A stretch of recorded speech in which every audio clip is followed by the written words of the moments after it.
in my screen.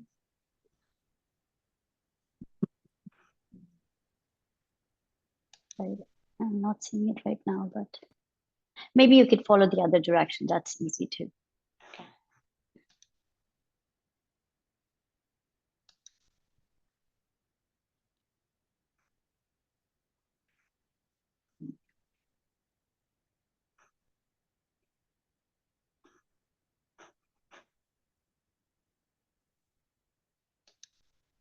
Shraddha, we're at sharp 12. Yes, I'm going to end the practice session and then we'll give a minute and then Lisa can take over. Okay.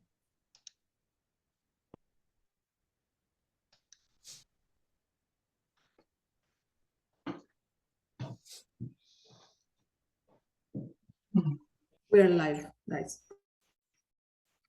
Welcome, everyone. Welcome, welcome. We're going to get started in just one moment. We're so excited that you're here today. For those of you, as we're letting everyone join us, if you want to go ahead and use the chat and let us know where you're chatting from, we'd love to welcome you, and we'll get started just one moment.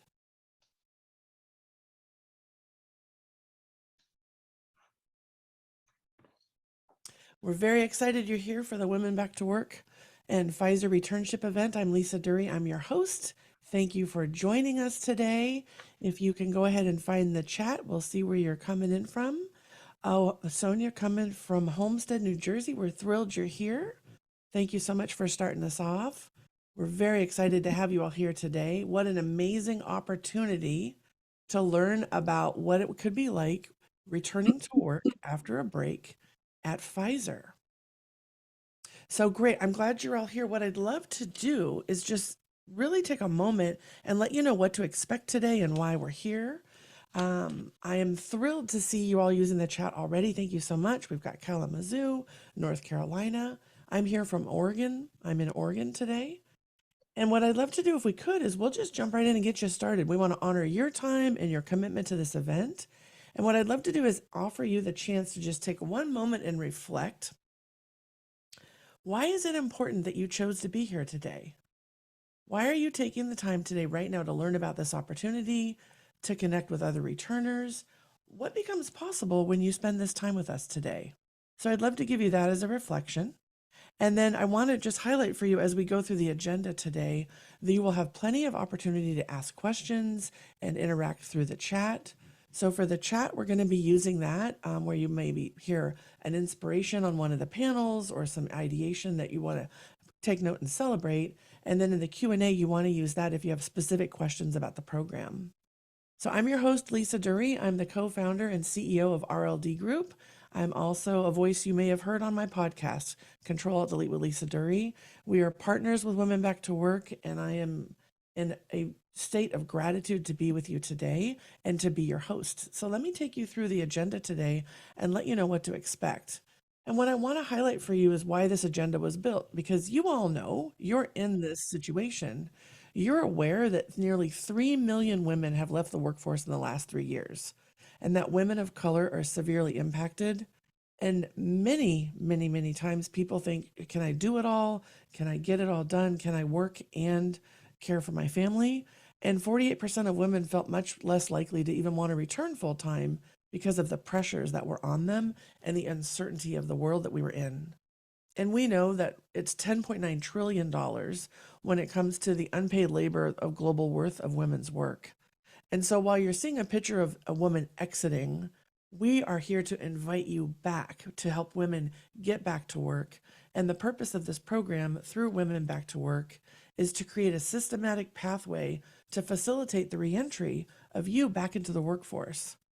And I want to just pause here and celebrate Women Back to Work for one moment, if I might, as we look at this agenda. But this program has helped 10,000 women return to work. 10,000 women. So you are not here going it alone, filling out an application and hoping. Women Back to Work in partnership with Pfizer will mentor, coach, and guide you through the process. And it all starts today with this agenda. So right now we are in the welcome and opening. I have the distinct honor to bring Tanya Elkhorn up, and we are going to talk about an executive kickoff through the lens of working at Pfizer and what it means to return to work. And then we'll go through panels the Pfizer way, representation matters, returners at Pfizer, working at Pfizer, and closing next steps. So the reason we have this agenda laid out for you in this manner is not only do we want to inform, we want to inspire, and we want to tell you what the practical next steps are. So if you're excited about learning more about Pfizer, being supported and championed through the Women Back to Work programs, and being here right now, I'd love for you to use the chat and just let us know what's your highest hope and what are you most excited about. So let me just pause here and just make sure I go through all the agenda. And I want to just say to you, the most important thing is thanks. So you're seeing pictures of everyone here today, and behind them are all the teams and the organizations that have bought in and said yes to making this program a reality. And I want to let you know that there's a complete dedication on the part of Pfizer to make this real for you and for the world. It's going to have a profound impact on the lives and the careers of women. And from my heart, as well as Women Back to Work, I just want to make a moment to thank the Pfizer leadership team for putting this program together. Thank you so very much. Let's give them a round of applause in the chat. Great. Okay, thank you. So what I'd love to do is give you a moment to just pause and think about what it would be like if you got comfortable with discomfort. As someone coming back into the workforce, you might be wondering what's possible. You could be thinking about, how can I get it all done? And I am just so thrilled to have this conversation right now with Tanya Alcorn. She's the Senior Vice President of Sterile Injectables and Biotech Operations at Pfizer. And if you follow her work on LinkedIn or you've ever heard her speak, she really does walk the talk and brings forward not only her life lessons and learning, but also sponsor and allyship and mentoring for others. So Tanya, I'd love to invite you to the stage and have a quick fireside chat with you. Wonderful. Thank you so much, Lisa. I am so thrilled to be here. This is the absolute highlight of my week being here. Oh, I'm so glad you're here too. So I'm going to jump right in so we can help the returners here understand more about why this matters. And that's my first question. Why does helping women back to work matter to you, matter to Pfizer, and really matter to the community and world at large? Why is it important to you?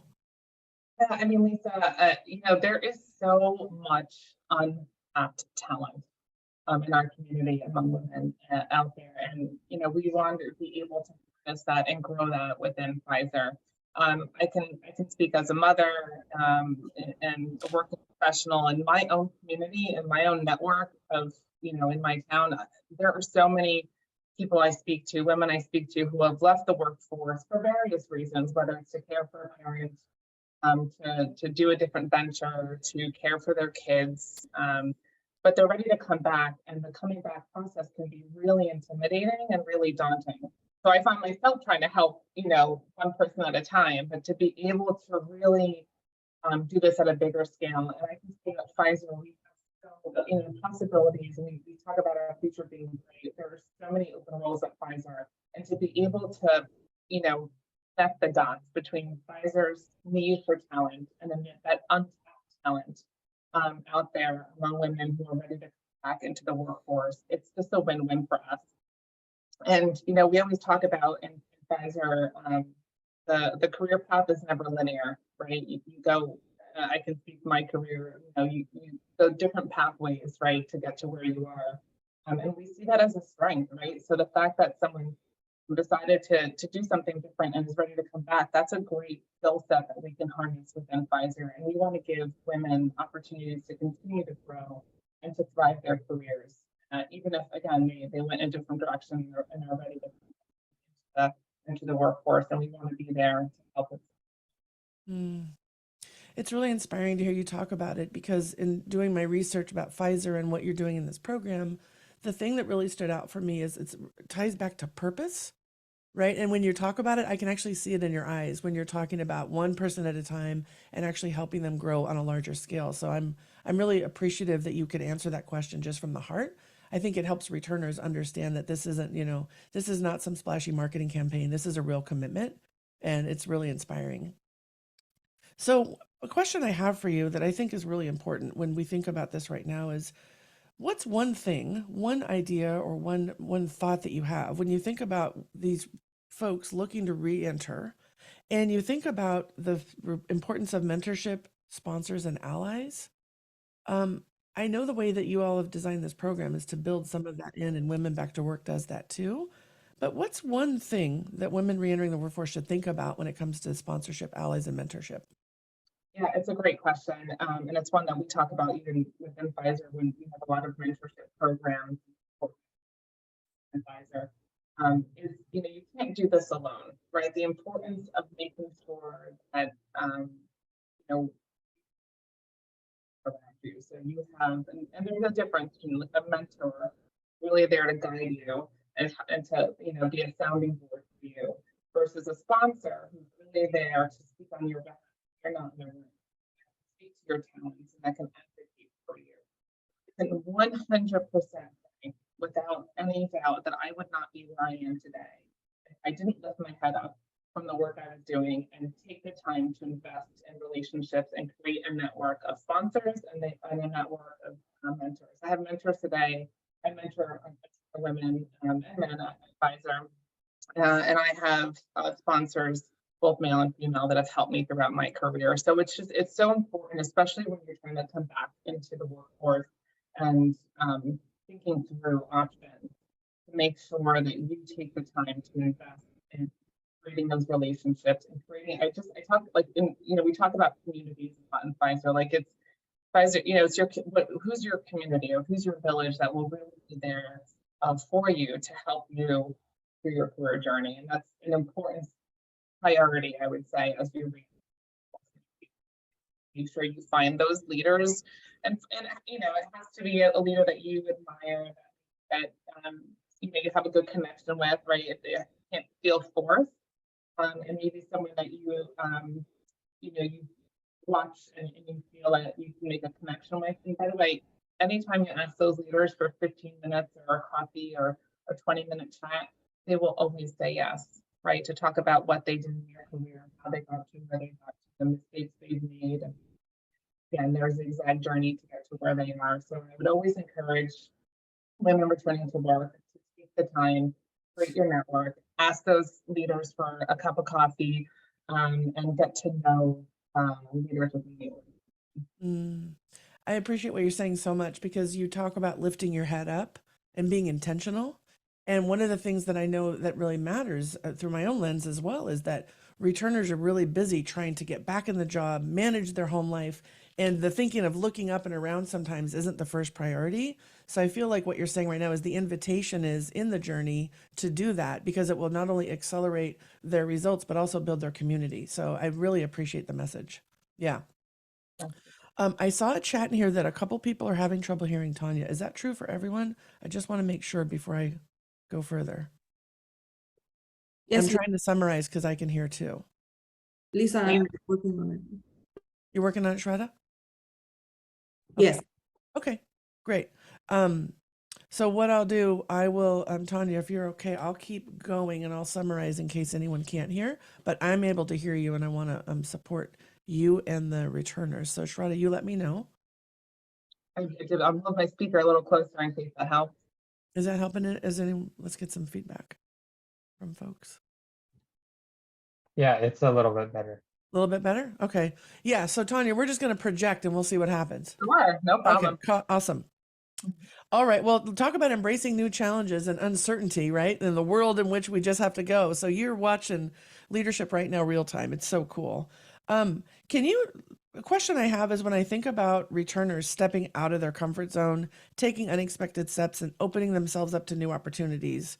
I love this lens so much. When you think about this right now, what advice do you have for them as they're considering this journey when the self-doubt might kick in, or they're feeling like, I don't know, this might be too much? What's the invitation for the returners today through your lens about leaning into the discomfort or the unknown? Yeah, oh my gosh, I could talk forever on that. And by the way, like the speaker example, right, that can't hear me. Like those are like, I always say these are little problems, and we always strive for like perfection in everything we do, but it's such a great example of like, you have to just go with it. Not everything's gonna be perfect. So hopefully you can hear me now, and if not, then the recording hopefully will adjust the sounds in it. But I would say those are sometimes the things that we get caught up in. Just lift your head up and move on. But Yeah, so listen, I think, when I think about all the big moments that I've had in my career, they have always come with huge amount of uncomfort. Like the uncomfort, like, you have this like knot in your stomach and you feel ill, right? Like that kind of like, I don't know if I can do this. And you sit there and you just talk yourself out of it in your own head, right? That is like the worst thing you could do. And I always tell people, do not have life, milestone and life-changing decisions, be a conversation with yourself in your head, because you're your own worst enemy and you will try to figure out everything that is the reason why you shouldn't take the job, you should go back to the workforce. And again, I'm a mom of 3 kids. I have 3 kids ranging between 7 and 14. So, we have a busy life, 2 dogs, working parents, right? And yeah, I've had so many of these moments where I'm like, I don't know if I can do this role. I don't know if I can switch jobs into a different job.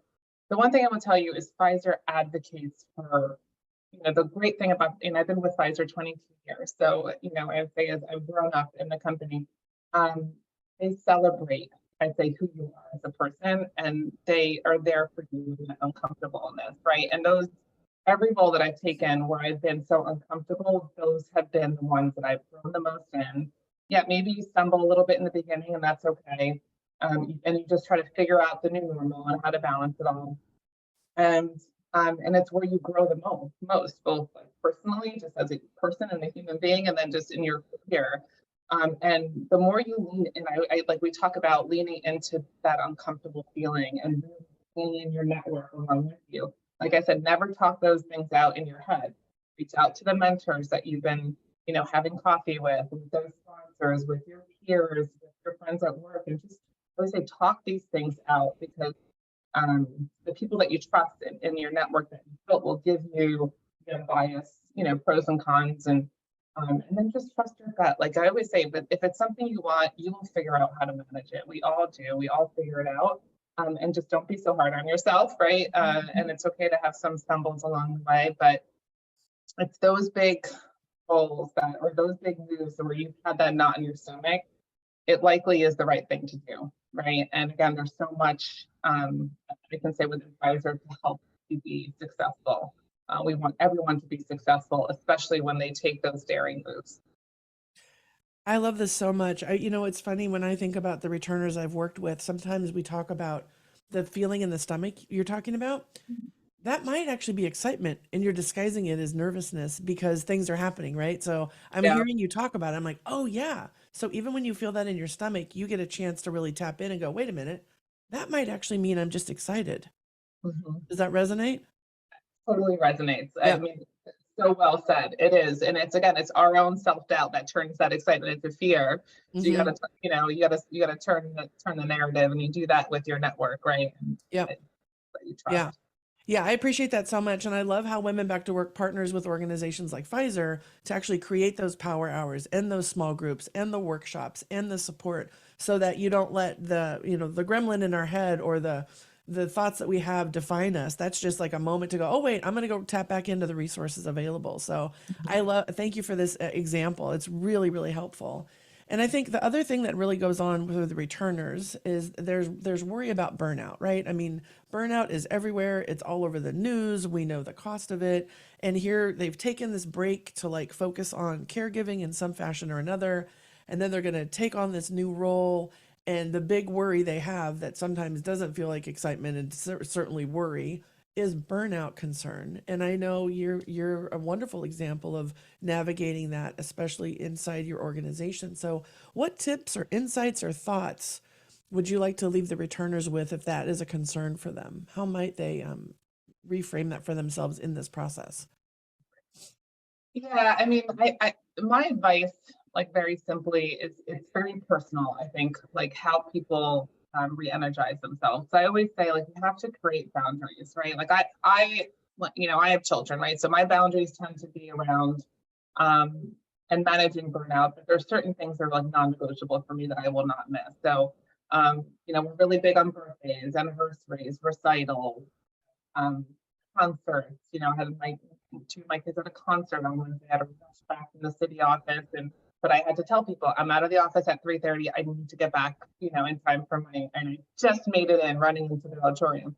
But you set those boundaries, and that helps for me from a burnout perspective. Not everyone has kids. It could be, again, aging parents. It could be whatever it is. But you need to think about, like, what is it that gives you energy and allows you to continue to be a happy, healthy individual, right? Where you're not feeling the burnout. And sometimes working harder is not the answer. Like, I actually find the harder, if you work 24 hours a day, you're just not effective. So a lot in Pfizer, we talk about, it's not about the hours you work, it's your, it's the quality and the effectiveness. And so we focus a lot around wellness. We focus a lot. It's, again, very personal to everyone. Some people love to run. Some people love their music. And just blast music, for an hour. Some love meditation and yoga. Some it's their kids, doing something with their kids, right? So it's being really intentional, like you mentioned earlier, and scheduling that time in. I literally schedule my I call re-energizing time into my calendar. And I make it really intentional, and it is a non-negotiable time. Again, whatever it may be. I'm a runner, I like to run, so I have certain times where I go running in the morning, so I can't do an early morning call, right? So I just really try to be intentional with my time. I let my team know. I let them into it. I explain to them, what's important to me and how I need to maintain that so I don't burn out. And then, Pfizer has so many programs. So we've partnered with a company called Thrive. We have a Thrive global app that gives you, I get a lot of recipes. They have like exercises. They have set, 1 minute exercises, 7 minutes, 30 minutes. They have recipes, cooking shows, yoga, mental health, meditation. And so there's that access. We also have a Healthy Pfizer program that actually incentivizes and rewards certain like health challenges, whether it be a physical health or eating challenge, healthy eating and healthy coaching and so on. And then Pfizer also offers everyone a wellness day. In addition to your paid vacation and your personal days, you get a day that is just your wellness day. And I put it on my calendar, and I'll say, hey guys, so my wellness day usually is my birthday. So we're a big birthday household family. So I take my wellness day on my birthday, and it is my day. And, alone time, I do some stuff with the family, I do some stuff with my,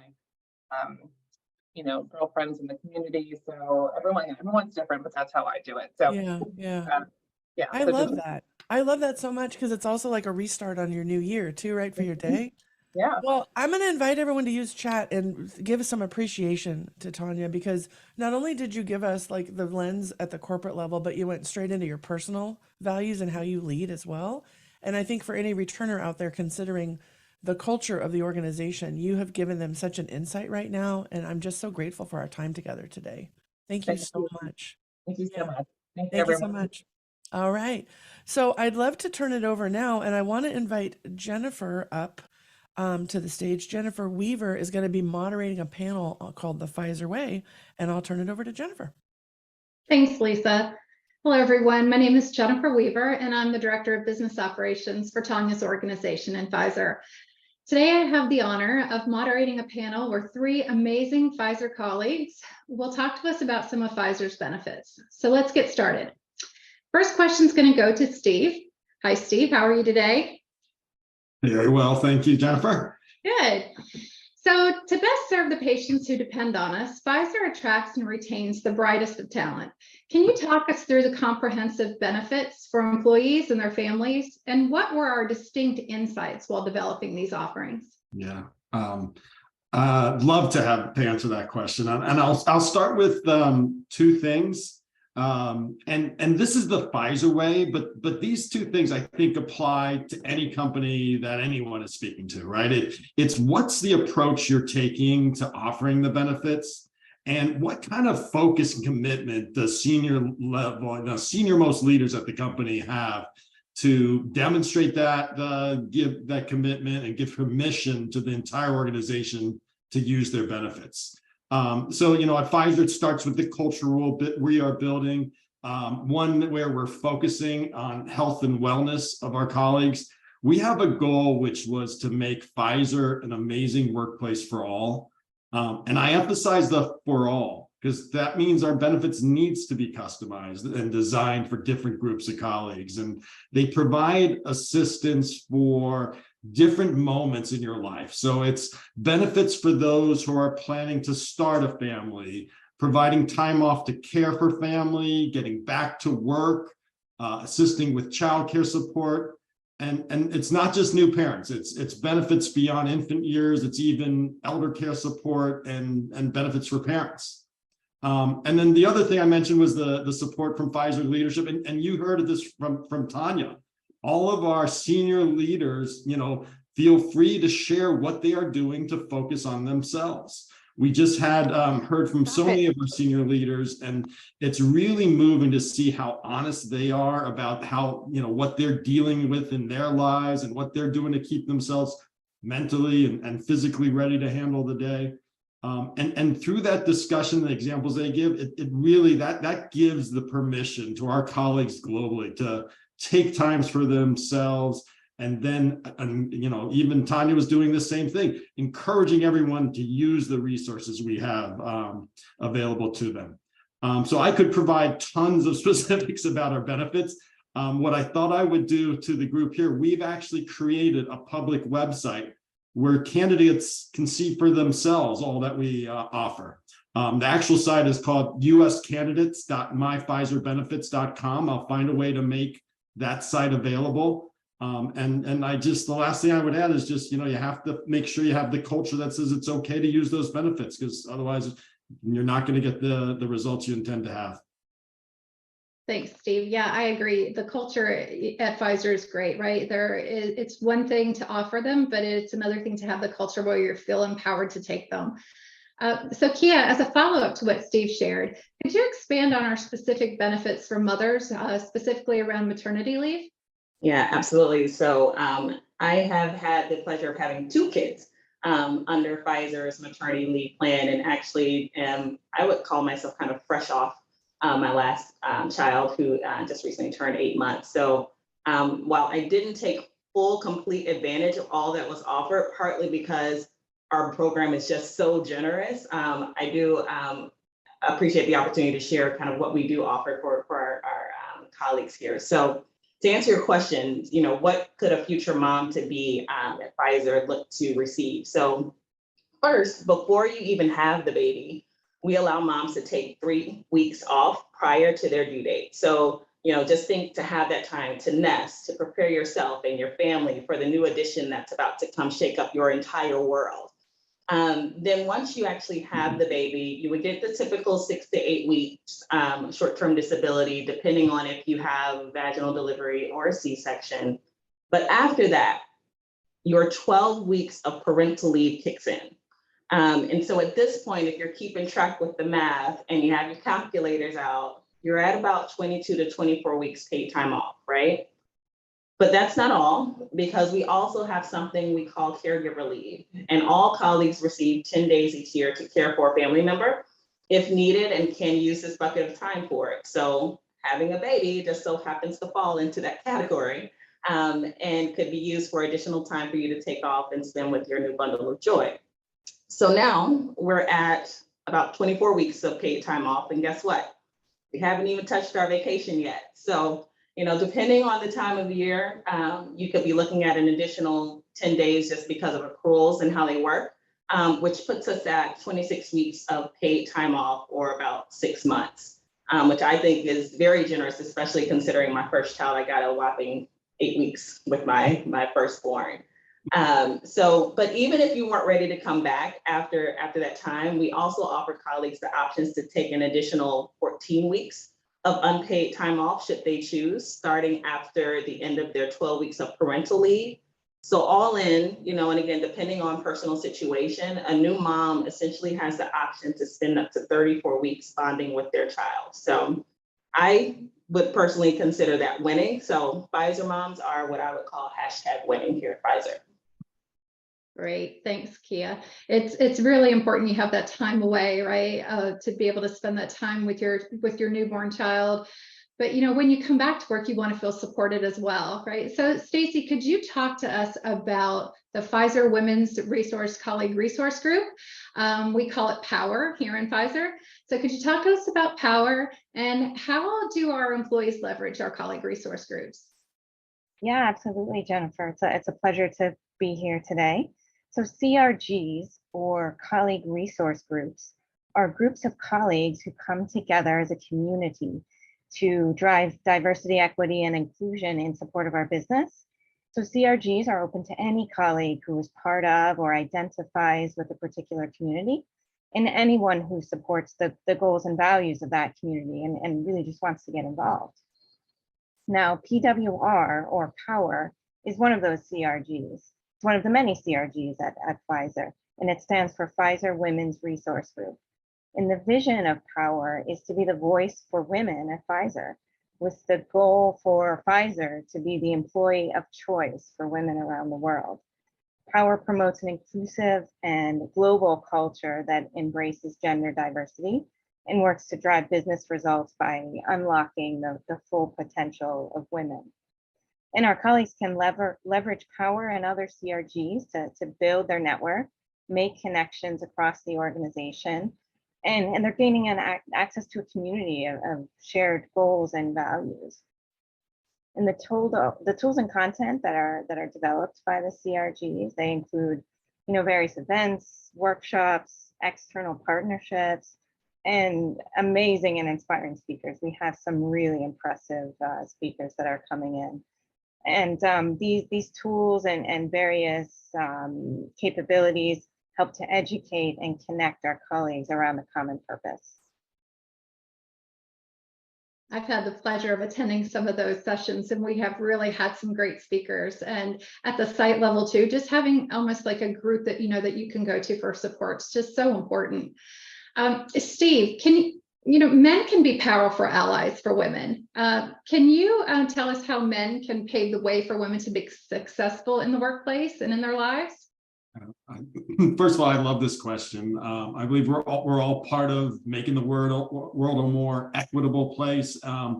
And when you think about how this applies to women, and specifically women coming back into the workforce, and you think about how men can be allies, I think it starts with dismissing any of the stigmas or stereotypes about certain populations, and really instead having curiosity, right? Asking questions, getting to know the new colleague or candidate.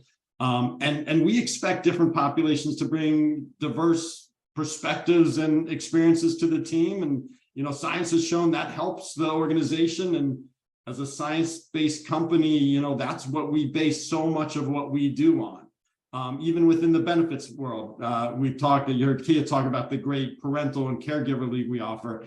And we expect all new parents, both the moms and the dads, to take that full time off. And again, the science says that's one way to fight against any wage gap. And we're proud to say at Pfizer that wage gap is almost at parity. It's really shrunk to nothing. And so I think it's, having that common view of opportunity and family responsibilities, just so we can make the workplace more successful for everyone. I love that answer, right? Stacy, you've talked to us about our colleague resource groups. Could you speak to us specifically about the Men as Allies group and what that means for the women and men at Pfizer? Yeah, thanks, Jennifer. This is a fantastic program. The goal of the Men as Allies program is to encourage and activate the role that men play in women's career development. The group has developed tools and content for all colleagues to educate themselves on the real issues faced by women in the workplace. So as Steve referred to, men are encouraged to take an active role in women's development, being intentional with their actions that create that inclusive environment where all colleagues can thrive. And the group also encourages women to take an active role in supporting men's engagement through role modeling of inclusive leadership and challenging assumptions about men's intentions or willingness to participate in gender equity initiatives. And the program encourages men to talk with their male peers, to speak up, and to be attentive in recognizing and confronting gender-based assumptions. So assumptions such as she wouldn't want to relocate. She has a small child, or work-life balance is less important for a man. So this group really encourages us to challenge those assumptions, and they're driving an understanding of the key role that men play in creating a workplace where everyone is equal. Yeah, what you're describing is just great, right? And it's part of what I think makes Pfizer a great place to work. But Pfizer has been named among the country's best places to work and the world's best employer, right? So how did we become that, Kia? And what does that mean for someone who's applying for a job at Pfizer? Yeah, so I'll be honest, right? I'm not completely privy to how the process works behind the scenes on how you become the best, best employer, best place to work. But what I can say for me personally, Pfizer has been by far the best place I've worked. And it is the longest place I've worked in my career. And so, in the Pfizer world, I'm actually considered a baby with my 7 years of service, especially when I compare it to, I'm not even going to ask the people on the panel how long they've been here, because I'm sure it's in the 15, 25-year range. But I think, again, it's easily attributed to the culture that we have here, right? So many of the colleagues, and especially the people on this call today, I truly view as friends. I believe it's easy for all of us to rally around a single cause, and no better cause is to bring life-saving medicines to our patients. And so we're literally out here trying to save lives, and that means we've got to trust each other. It means we have to be innovative and create the space for us to be innovative. And I think the sheer fact that I believe we all want to succeed naturally ends up fostering this kind of collaborative environment. But I also believe we're very intentional about the words we use, like using colleague versus employee. I think, providing colleagues with, we talked about, Tanya saying her wellness day and how she spends that and how she shares with people how she spends that day, but for them to focus on their mental and physical well-being.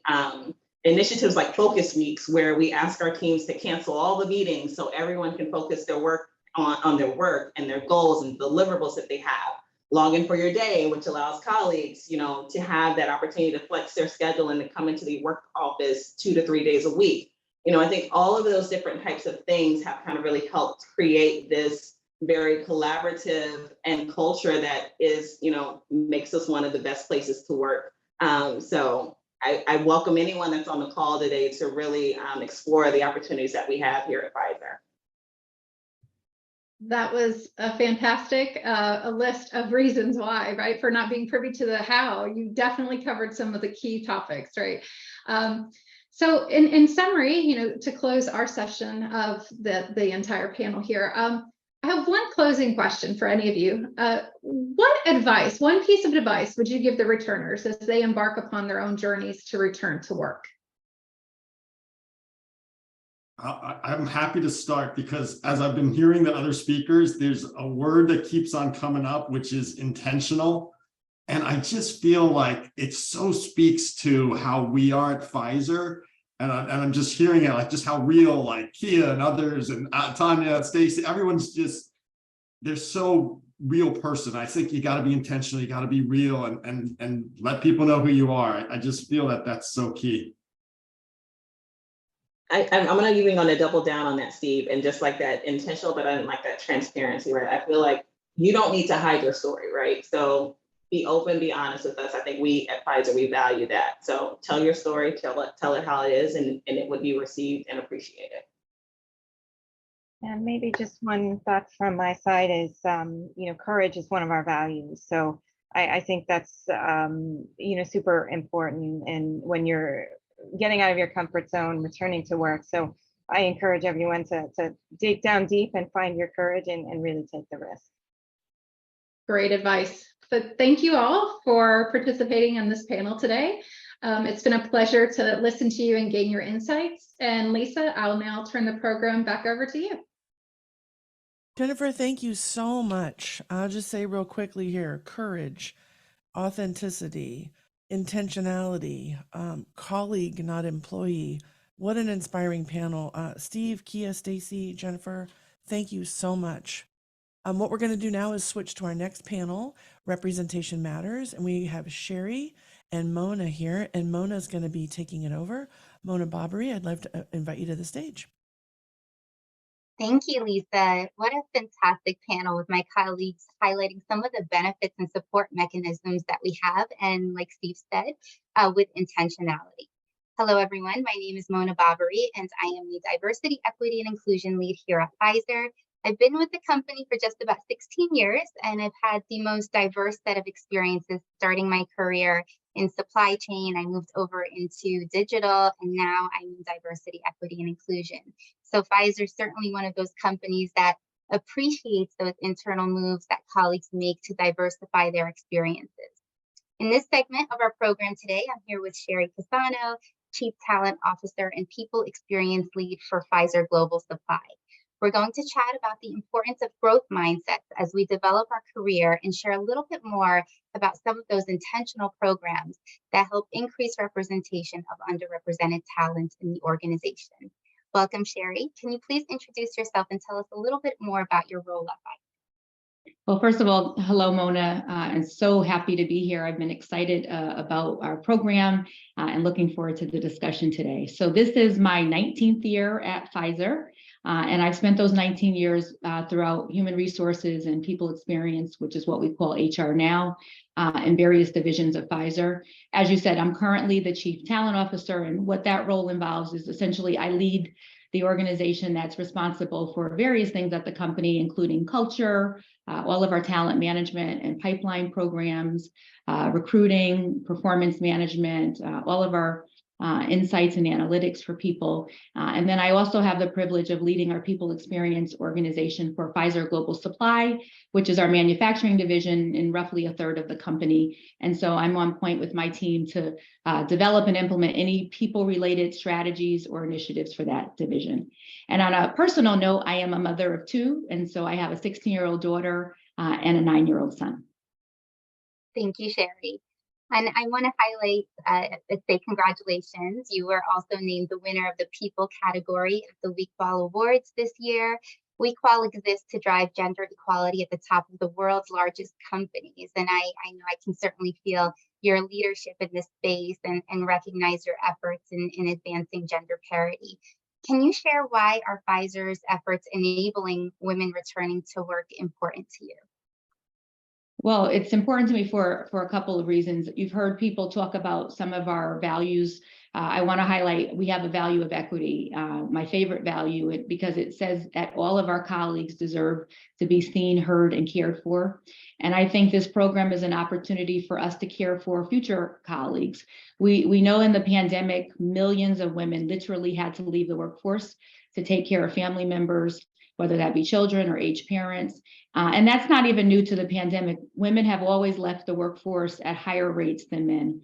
And as a working mother myself, having to, over the years, balance home and personal life with work, and sometimes feeling like not able to give enough to either, or the guilt that you may feel, I personally feel that this program is a wonderful opportunity for us to welcome women back to the workforce who have made decisions to leave for whatever reason and now want to come back. It should not be difficult to return to the workforce. Women should not be penalized for making choices to support their family or address other needs that they have. So I personally am very passionate about this program. I love that we're building a program with intentionality to welcome women that have stepped out of the workforce and taking a break to care for their family or whatever the reason is. We're building kind of that support network for them. So at Pfizer, we have opportunity parity goals to increase representation of women and U.S. minorities in leadership.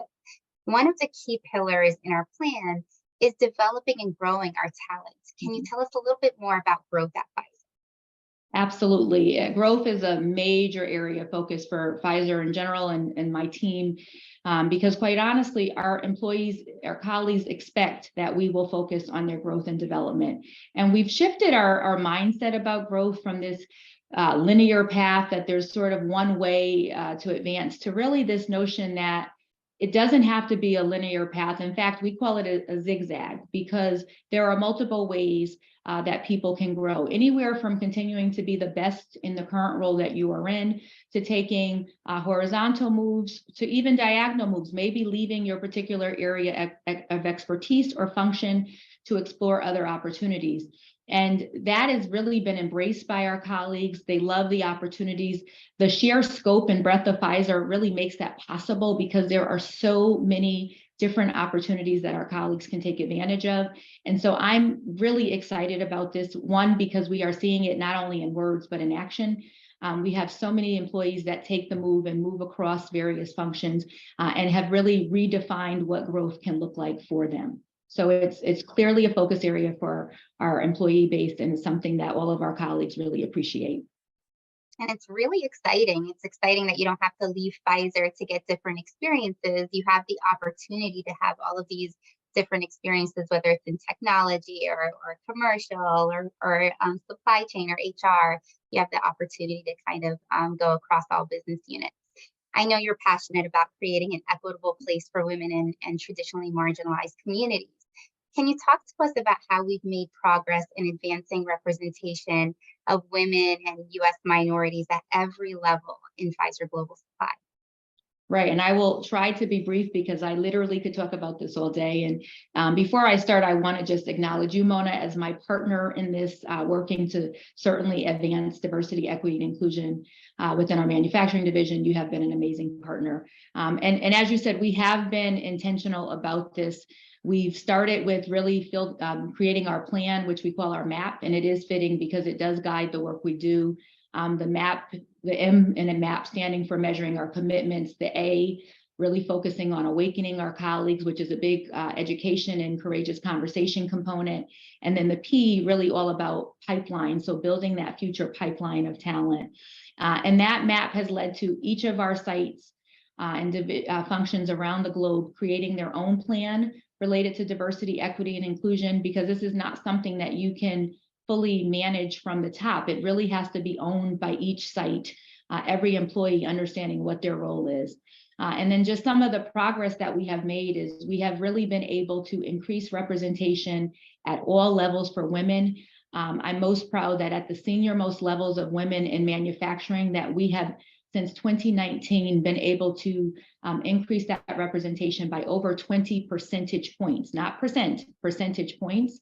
And we've also been able to increase U.S. minority representation at every level within our manufacturing division as well.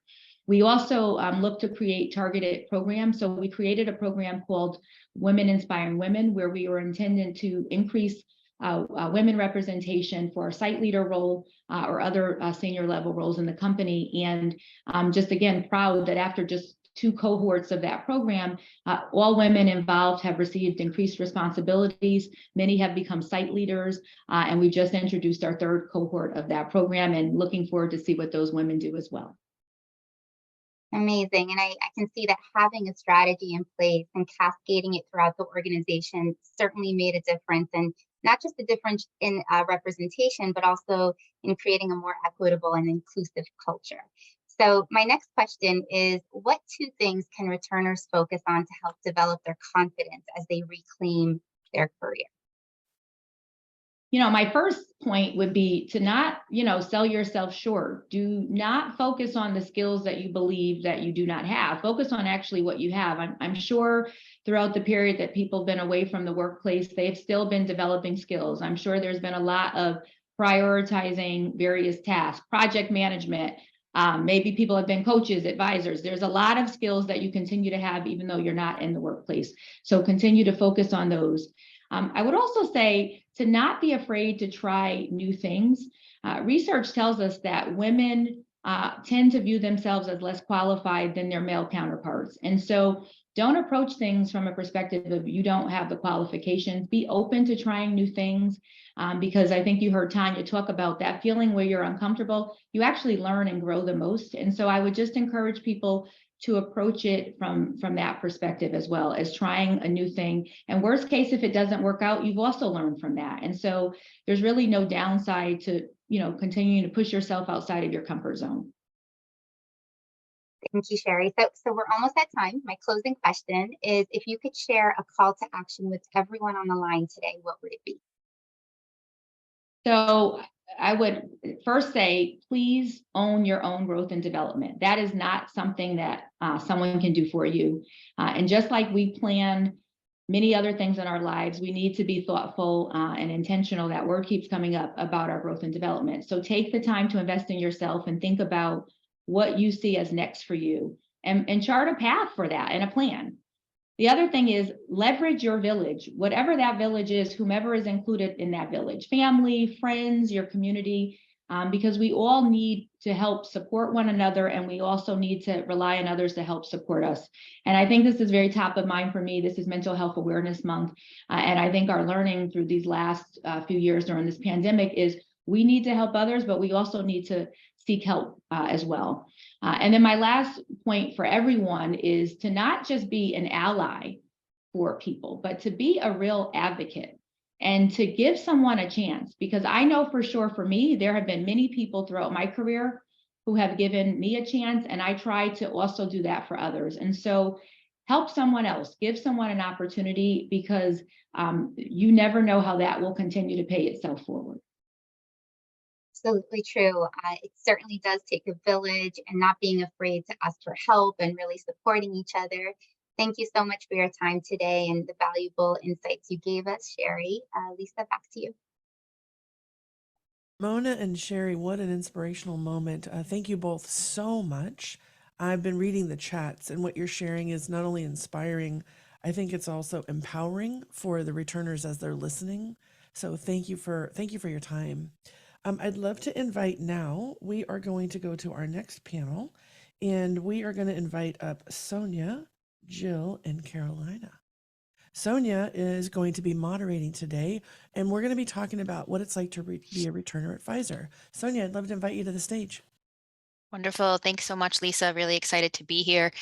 So hi, everyone. My name's Sonia Mehta. I'm part of the People Experience team here at Pfizer, and I'm really excited today to talk to two of our returners, Jill and Carolina, who I think will have a lot of wonderful things to share with us. So without further ado, Jill and Carolina, can I please ask you to introduce yourself? Tell us a little bit about your role at Pfizer, and maybe just briefly why you left the workforce and how long you were away. Jill, why don't you go first? Sure, happy to. I'm Jill June. I'm the Vice President of Operations in the sterile injectable and biotech operating area. I left Pfizer for about 3 years to take care of my father, who was diagnosed with cancer. Thank you, Jill. Carolina, can you share your story? Sure, thank you. I'm Carolina Martinez, and I have been at Pfizer for 4 months now. I lead the manufacturing excellence team here in Rocky Mount. And yes, so this program is very close to my heart because I interrupted my career in pharma 12 years ago, and I had to leave to take care of my babies that were 1 and 3 at that time. I was away for a total of 6 months, so I have been on the other side as well. So very excited to be part of this program. Thank you, Carolina. So Jill, you just kind of briefly told us a bit about your incredible story. And I was wondering if you could share, as you returned back to Pfizer, how did you feel? What were your expectations? What was a pleasant surprise? And then maybe what were some of the challenges you faced? Okay, maybe I'll take just a minute or two to give a little bit of background. So my story started about 13 years ago. When my father was diagnosed with cancer, and he was otherwise very healthy, but had absolutely no interest in getting treatment. And at the time in my life, my children were very small. My husband and I both had careers with demanding roles. My husband had just taken a new role, which meant a 90-minute commute each way every day. And like many people, many of you on the call probably, I really felt like I was spread thin, and I wasn't sure how I was going to be able to do it all. I thought it was going to be impossible to do all that, to convince my father to get treatment, and then to also help him on his recovery journey.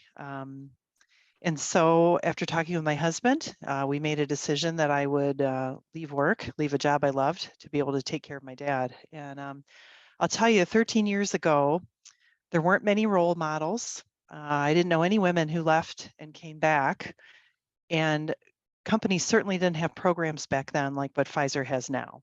So what I was really preparing myself for when I left was not a pause. I was leaving knowing that I probably wasn't going to be able to come back. That was what was going through my mind. You know, I had a job that I loved. I'd been given great opportunities, and you don't get those opportunities again, was what my programming was. And then, you know, 3 years later, I was ready to come back to work. There was an opportunity, and you know, since then I've continued to develop and grow. And I'll just kind of share a side note. This week I'm celebrating my 10-year return anniversary, and my father just celebrated his 81st birthday. So, but your question, I think, was about coming back, and a lot of the themes that people have talked about already were very much true for me. I was very afraid to come back, concerned that I'd forgotten everything, thinking that the people had changed, the procedures were different, and that things would have changed so much that I would no longer be valuable. It's amazing, some of that negative self-talk that went through my mind, and seems to be a very common theme with a number of the women I talk to. And I think you asked me about the surprise. I think the surprise was, you know, nothing changed. It was all so similar, right? And I think the most challenging thing for me through all of it was just getting out of my own way, right? Leaning into the experience, being intentional, all those words that have been used already. But for me, I needed to get out of my own way and just believe that I could do it, lean in, and move forward. Wonderful. Thank you so much, Jill. I have to say, as a mom myself, I can definitely relate to your comments. And I know I had the same surprise when I came back from maternity leave. You know, nothing was really all that different. So can definitely relate to that. Carolina, just to build on some of the challenges that Jill stated, what was your experience like? What helped you kind of personally and professionally as you re-engaged into the workforce? Yes, Sonia. So yeah, I definitely have been in their shoes and I understand the challenges. So what helped me personally was what it has been touched on before, just have a reliable support system at home. Someone that you know that is going to take care of things, even if you're not there, even if you're not answering the phone. Someone can make decisions and take care of things. So that was a plus. That's definitely number one. And then at work, I rely on my professional network to help me get back into the industries in and out. Again, to the point that what has changed. So reach out, call people that you have worked before, all that network, and rely on them to help you get there and understand any changes if something has happened. And finally, and I know we have been talking about this through the whole session, is be confident. It's okay to be uncomfortable, but be confident and know that you got this. You got this at the end of the day. So that's how I would say. Wonderful. Thank you, Carolina. I completely agree. And I once had a manager tell me, you know, just be vocal about what you need. What do you need? And we'll support you. So thank you for that. Jill, maybe can you share a little bit? You just shared with us that your 10-year anniversary of being back to work. Can you share a little bit about, you know, how your career progression has been, and maybe, you know, have you had any sponsors or allies that helped you along the way? Yeah, thanks. It's a really good question. You know, when Sherry talked a bit about zigzag moves, sometimes I think I'm kind of the poster child for zigzag moves. I've worked in a lot of different areas. And I think really the bottom line is I continue to have great opportunities, and I have through that entire 10 years, and before I left, I did. So opportunities to work, you know, I'm a chemical engineer by education, and I've worked a lot in manufacturing, but have been able to work in procurement. I've been a site leader. I've been a leader of a group of sites.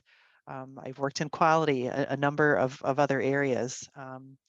And lots of zigzags. And every time I have learned a lot, I've grown a lot. It really resonated with me when Tanya was talking about how sometimes you get that knot in your stomach and, you know, it feels a little scary, and you just got to lean in. And the reality is you lean in, you get going, and you figure it out, and you learn a lot along the way. And that's certainly been the case for me. Wonderful. Thank you, Jill. Carolina, you shared that you're very new to Pfizer. So as Kia mentioned, I think you really are the baby, the Pfizer baby of the group, at least. Can you tell us a little bit about what attracted you to Pfizer and what excites you about your job the most? What attracted me to Pfizer is the chance to work. I mean, look at this panelists, working with an amazing team of individuals and leaders. And then also, I mean, making medicines that save lives, million patients' lives a year. What is there's not to love? So it just attracted me right away. Very excited to be here, and also working in a place that I feel value, in an organization that not only welcomes but also embraces equity and diversity. So, and then all the great programs. We have the CRG colleague resource groups. We have women mentoring programs. There's so many programs to help you succeed. So I would say all those things combined made me try to join the family in Pfizer. Wonderful. Thanks for sharing that, Carolina. While I have you, let me ask you, do you believe it's possible to have it all? You know, have a career, have a family. How do you balance your work life? Yes, definitely it's possible to have it all. Be organized, be consistent. And the main thing is work your teams and your organizations so you can be at work when you're at work and you can be at home when you're at home. Be present. Wonderful. Thank you. Jill, maybe I'll ask you that same question. Do you think that we could have it all? Oh, I completely agree. We can have it all. You know, I think for me personally, getting out of my own way was part of it.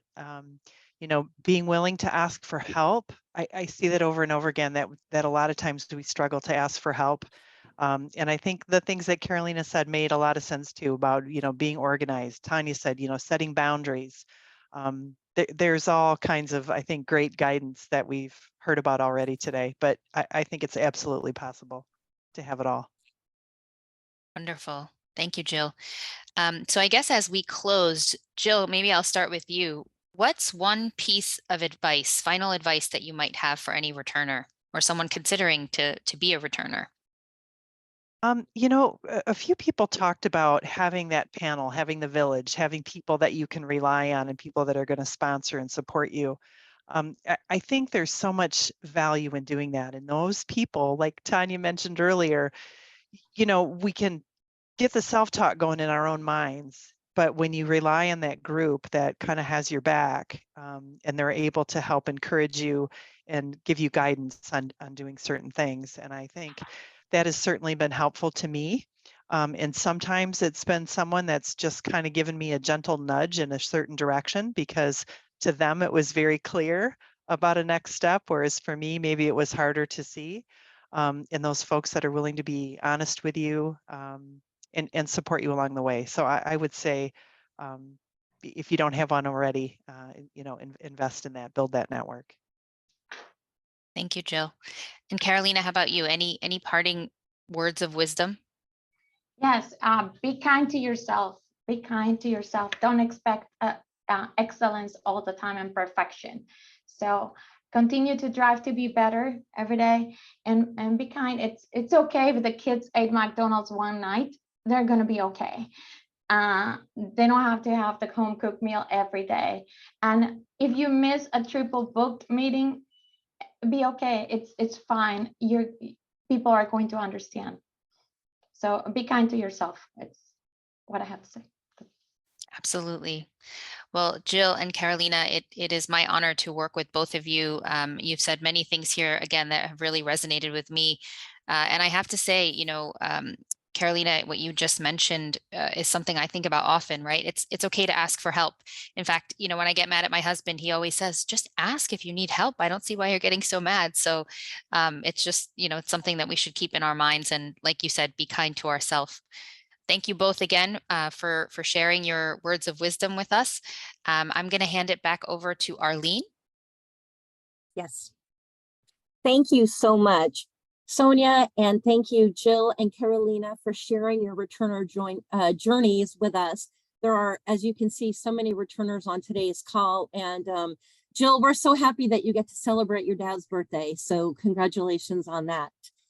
Good afternoon, everyone. My name is Arlene Gallagher. I am the Director of Client Relationships at Women Back to Work.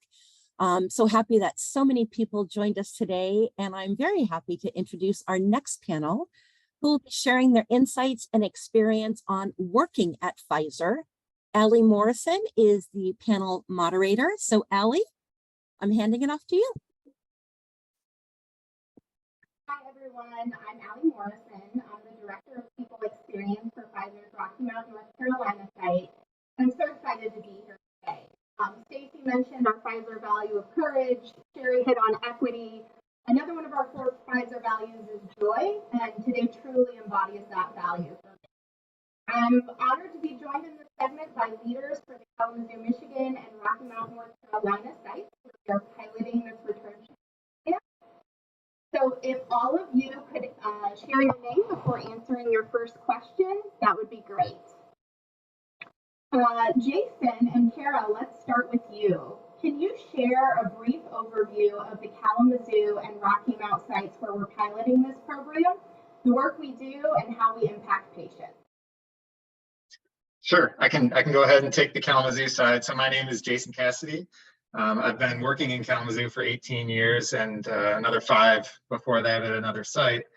And we are located right in between Chicago and Detroit, about 2.5 hours, 2 to 2.5 hours each way. And we've been there for 75 years, producing many, many amazing products for our patients. It's a very large, diverse site, 1,300 acres. And we see about 5,000 different people currently coming in and out to do different roles at our site. So a very, very vibrant place to work. Sending products to 115 countries all around the world.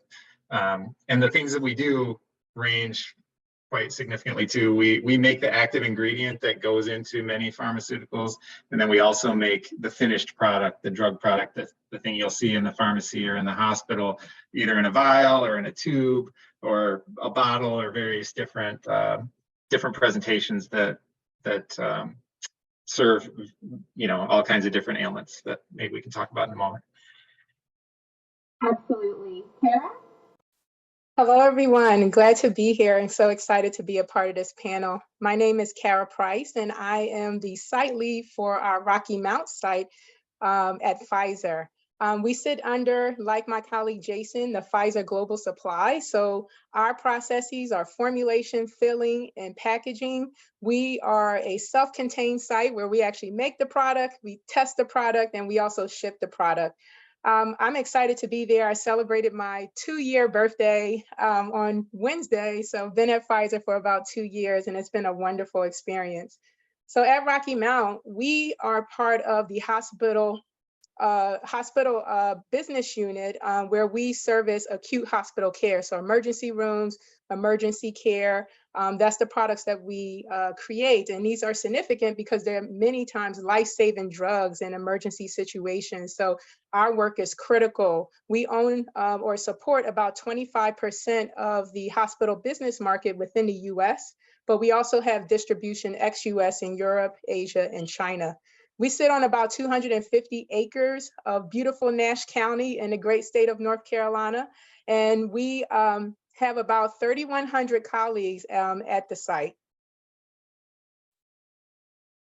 Awesome. Thank you, Kara. Kenya, could you do an introduction for us and then talk a little bit about Pfizer's dedication to diversity, equity, and inclusion through our intentional recruiting process? Yes, thank you. Hello, everyone. I am Kenya Edmondson. I am the Vice President of Sterile Injectables Operations, and I have the honor and privilege of leading 3 of Pfizer's largest manufacturing facilities. So super excited to be here today and to talk with you and to tell you a little bit about how we look at diversity and inclusion within Pfizer. It's critically important. So we spend a lot of time really trying to make sure we understand this space and making sure that we build diverse team of talent at every level in our organization. And we do this honestly by creating a best-in-class hiring practice for equity. We want to build a very inclusive and diverse facility, and we want to make sure that our patients our team represents the patients and the communities that we serve. So we spend a lot of time really trying to ensure that right at the time we're looking to interview, we have a diverse panel, right? So both in gender and race, because it's really important to have that representation when you're trying to attract talent. We are very intentional about a diverse pool of candidates. So when we're about to interview, we want to make sure that we have representation and that everyone gets a chance to be considered for roles here. And we've taken it even a step further by saying that what's really important to us is usually driven by goals, right? And we are intentional about that. So if we want to progress this space of DEI, we really have to make sure that we're being intentional. You've heard that word quite a bit during this conversation. And so we've taken that accountability for outcomes in this space. We look at this data on a monthly basis as leaders in the organization, and we really try to identify where we have some gaps, and then we intentionally go after those gaps. So we have great programs that help us do that. You know, sometimes we're looking at a refugee leadership program, which was an incredible initiative, really started by Mona, who was here on the call today. Things like Women Back to Work and what we're doing here today. So we want to make sure that we're going after these programs and that we're building for the workforce in the future. And all of these practices really will just help us be the best, and certainly be the best for our patients and our community. So we're intentional here. Absolutely. Thank you, Kenya. So I did get some feedback. My audio wasn't great. Is it better? Could I get a yes? Okay, awesome. Thank you, guys. That shows the power of teamwork. Carolina ran over here with an external speaker, so we're good to go now. Jason, let's go back to you. So can you talk to me a little bit about some of the coolest products or programs at Pfizer that you are proud of that you can share with this returner group? Sure. You know, especially in Kalamazoo, we make, like I said, a large variety of different things. What I'm most proud of, to cut to the chase, is that we make products that save people's lives and even save the lives of some of our coworkers and some of their families. And we have those very inspiring stories that kind of keep us motivated. It's hard to not mention the COVID vaccine, right? We were a player in that process and shipped out the first U.S. lot from our site, and that was, you know, one of the highlights of my career for sure, to see that happen. But it's much more than that. We have products that we've, you know, been manufacturing for years that serve oncology, all the way down to antibiotics that, you know, that maybe are seen as maybe less of a serious incident sometimes, but can certainly provide the treatment that people need when they need it the most. I think the thing that I'm most impressed with, though, that I wanted to touch on for Pfizer is that while it's very common in a big business like Pfizer to see balance sheets and sales numbers and that kind of thing, while we have to measure that to some degree, that's not how we talk about it. We talk about patients served when we talk about our success. And I have some stats from the first quarter that this is what makes me energized. For rare disease patients, we served 167,000 in the first quarter. 750,000 were treated for inflammatory disorders. Then we go to 1 million for cancer, 6 million cardiovascular, 15 million for pain, 21 million for anti-infection, and 158 million with vaccines. And those numbers just, if that doesn't inspire you to make an impact in the world, I don't know what does. So that's when you talk to most people, many of the thousands of people at our site, you know, that's what you hear keeps them coming back. And honestly, that's when you talk to people that have applied, that's one of the big drivers. I want to do something where I make an impact in the world. And, you know, at the end of the day, that's what I'm the most proud of. Absolutely. I think all of us can relate to that, Jason. I know when I started working for Pfizer, I was very proud, but it wasn't until my sister's cancer diagnosis that I really, really felt the impact of the work that we get to do every day. So thank you so much for sharing. Kara, Sherry talked a little bit about the programs and processes we have in place around career progression, but I'd love to hear from you directly. Can you describe career progression at Pfizer and how we nurture and develop talent, especially for women? Yeah, so thanks for the question. What I think is extremely important is the company that you work for should definitely resonate with your own value system. So to hear Sherry talk about exactly what I felt when I first started at the company, even during my interview, is that I believe that your development is colleague owned or employee owned, is manager supported and company enabled. And right, so this is an opportunity, this program here that we're engaging in is that company enabled. Your manager needs to make the time for you. And so that is a key critical part of career progression at the site. But we have a number of programs that you've already heard about. So the zigzag opportunities, the opportunities to stretch you and grow you, to create that are aligned with your aspirations to be able to achieve what you want to achieve in your career. One thing I like about are the different portfolio of development opportunities. We talked about Women Inspiring Women. That is a new program that came out. We're working on our next cohort to really allow for this cohort of women, key talent, to really help each other, iron sharpen iron, to build their capability as well as prepare them for future opportunities. And they take advantage, they're engaged in it, a company enabled program, manager supported, and they're being intentional about their development and they're seeing the results of that.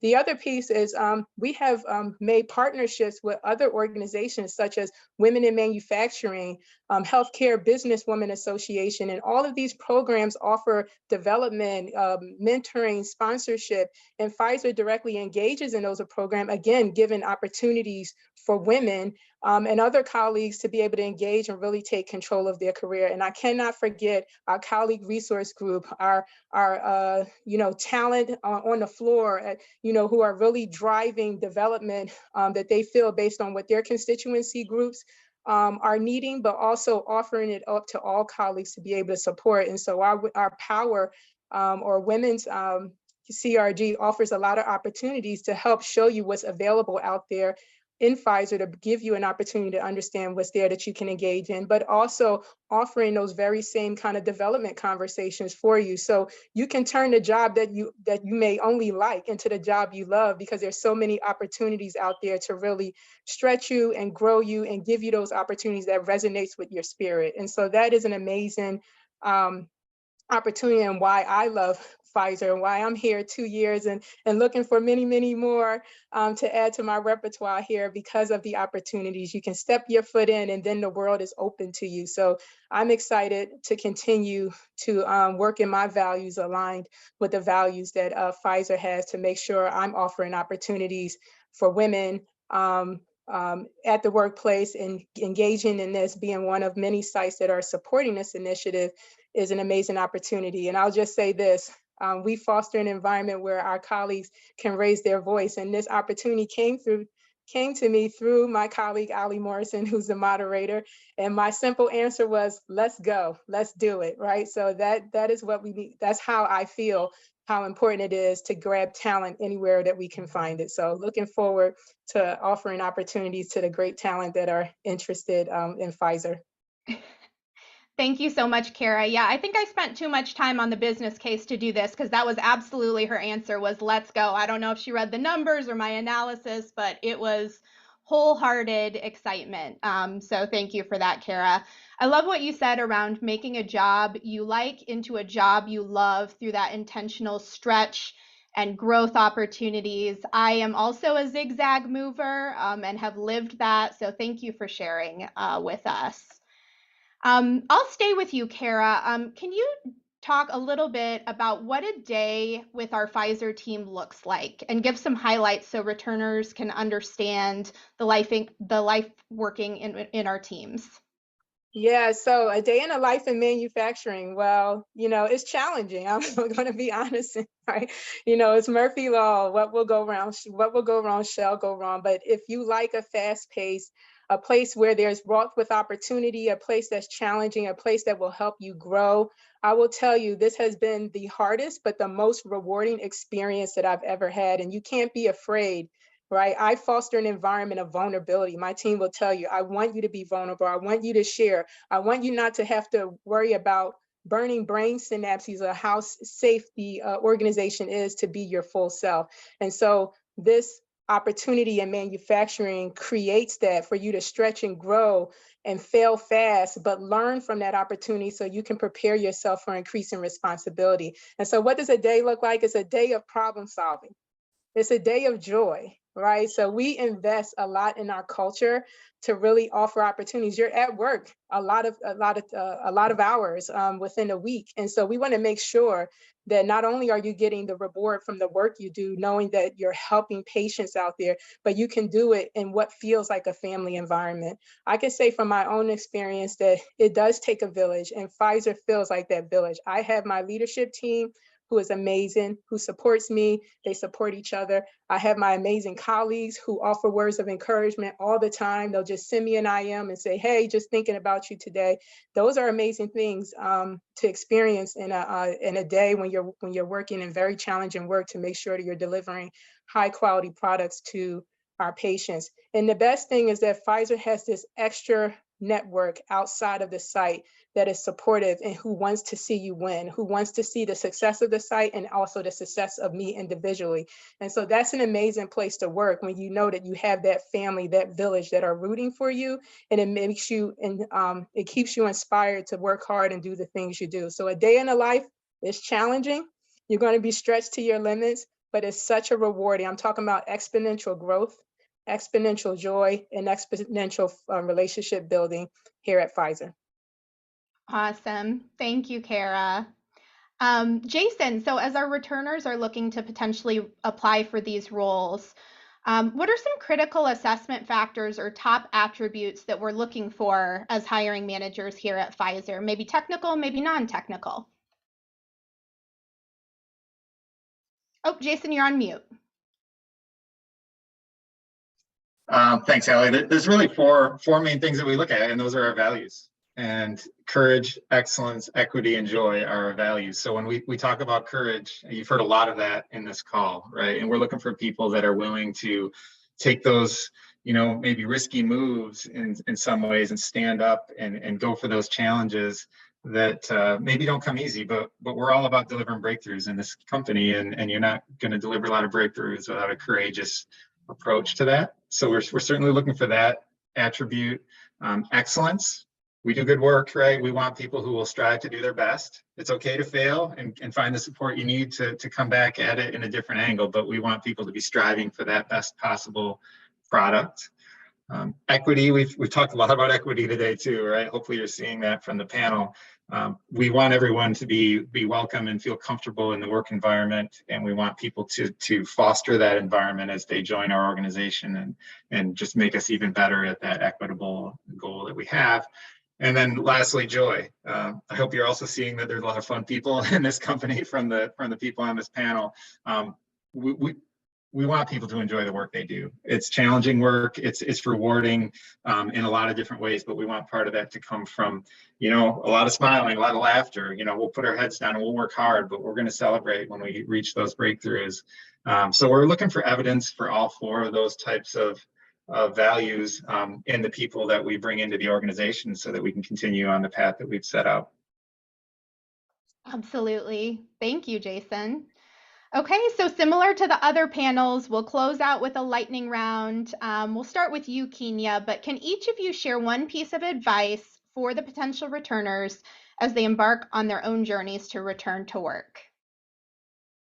Sure, thanks for that. I think while returning to work might feel a bit daunting right now, give yourself a little grace as you navigate these new learnings upon your return, and take time to build new relationships so that you actually can feel the support that you've been hearing about today. And then I think someone else said it first before, like, get comfortable with being uncomfortable. It's okay to want to stretch yourself a little bit and to have a little bit of that anxiety feel, because you do learn so much. So I suggest just jump in, and we at Pfizer will be here to catch you. Love that. Kara? Yeah, it resonates with me. The vulnerability and just, being kind to yourself is really important, because you have to give yourself grace, as Kenya said, because this place is an opportunity for you to grow. And when you're stretched beyond your comfort zone, you're going to make mistakes because you're working new muscles, right?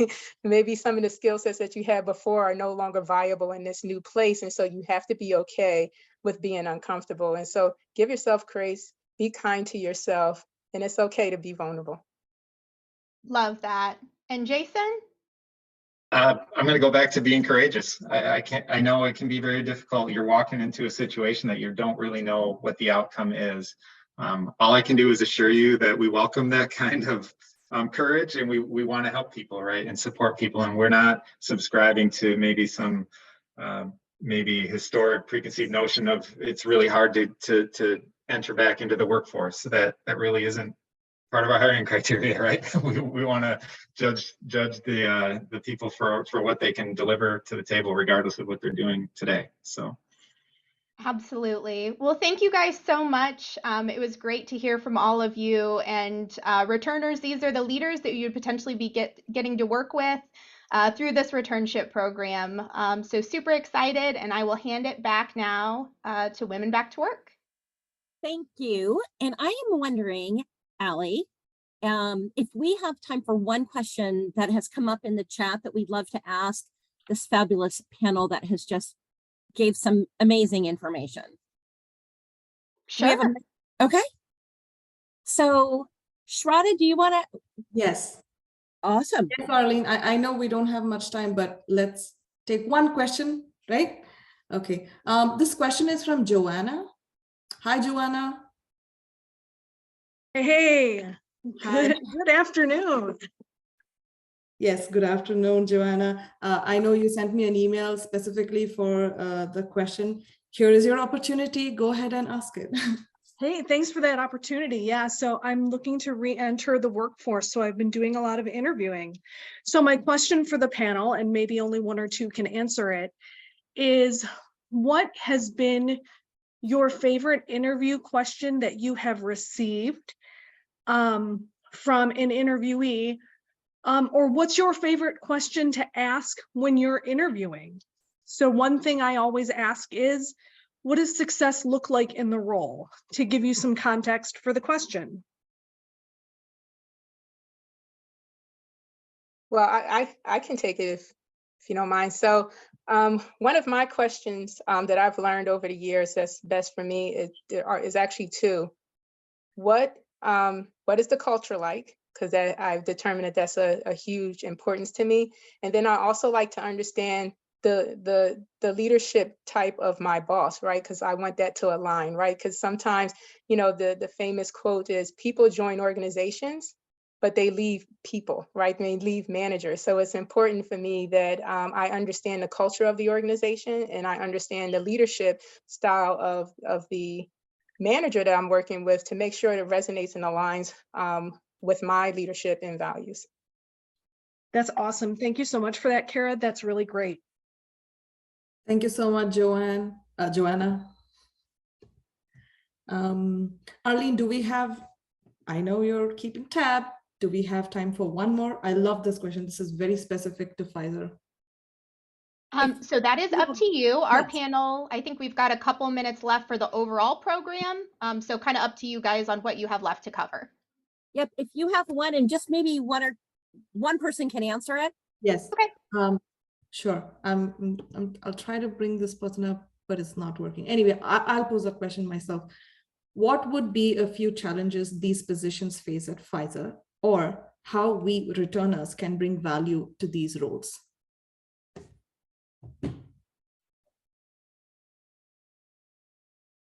So I'm happy to chime in. I would say that, you know, I think Sherry mentioned this earlier, that equity is one of our core values, right? So really in every single hire that we do, we're looking to create an environment of diversity and inclusion and equity. And so I would say that, you know, all the returners would bring a very unique viewpoint, right? Different challenges that you're facing, different things that we may need to consider at Pfizer to accommodate. And I'll give you an example where, and Mona will know this one really well, we are very involved in bringing refugees to Pfizer. And one of the things we learned after we brought them on board is that, you know, they needed a room to do their prayers. And, you know, so part of part of the battle is actually bringing in diversity, but the second piece of it is really making them feel included and welcome. And, we were able to create that environment for them. So that's just an example, but I think, again, the returners can bring yet another perspective for us to consider. Sonia, that's awesome. And I love the fact that you stepped in, because it just shows live the culture at Pfizer and how, you've all talked about how it takes a village and everyone chipping in for your success and working together. So thank you. And thank you, Ali and Jason and Kenya and Kara for that, because I'm sure all of the returners listening to this are thinking, fabulous company, I want to be part of it. And so this next part, and I am a quick talker, which is good because I only have a couple minutes, is how do you become a part of this returnship that we have at Pfizer? And so the first step in the process is connecting with the Women Back to Work team. We want you to submit your interest for this returnship. You can either go to our website, womenbacktowork.org. All of our jobs are listed there, or you can send your resume to wbw@acria.com. So this is step number one, everyone. The next one is going to be connecting specifically with our recruiting team. The recruiters, when they are speaking with you, they're going to talk to you. We're going to go through our typical screening process, which includes assessing your skills, your background, your education, to make sure you align with the openings that we have right now at Pfizer, because we want to make sure that you're set up for success. After that, we will walk you through the entire process of next steps, submitting your resume, interviews, prepping for interviews, and all that wonderful things. The interview process at Pfizer requires an interview with the hiring manager, and then the second step is a panel interview with peers that you would probably be working with or others in the group. And I think it was Kara who talked about the interview panel, making sure that the interview panel is a diverse one, which is awesome. Interviews are both virtual and on site. But as a reminder, these positions do require everyone to be working full-time on site. So I just want to put that out there. Last but not least, final steps in the process after you've gone through your interviews and the panel interviews, all that wonderful stuff. The offers will be made by Pfizer because these roles are full-time opportunities with Pfizer. Pfizer is an organization that requires a background check. Then there's the onboarding process, and Women Back to Work will do post-hire support. We have workshops that we will help you not only right before you start, but throughout those first 6 months with Pfizer, just to make sure that we're helping you and ensure your success. So I know that was amazingly quick, but we want to be cognizant of everyone's time. So for the next 3 weeks during our Power Hour, which takes place every Tuesday at 12 noon Pacific time, 3 o'clock Eastern time, we invite everyone on the call to attend our Power Hour, where we will be dedicating time during these hours to answer any questions about the Pfizer returnship, help you with your resume, help you prepare for your interviews, and just answer any questions that you might have. So the next 3 Tuesdays, we highly encourage you to attend our Power Hours, and we can absolutely give you a lot more information than these 3 minutes that I've just brushed through.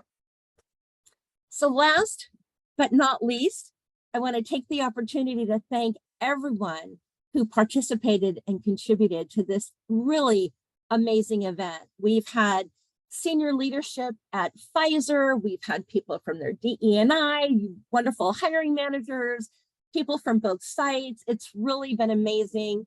And we thank all of you for your time in getting ready for this event, to share what a great organization you are, and partnering with Women Back to Work in helping women with a career break get back to work at an organization as fabulous as Pfizer.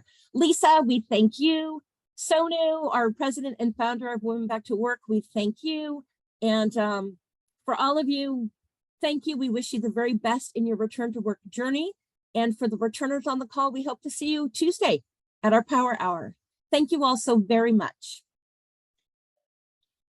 Thanks, everyone.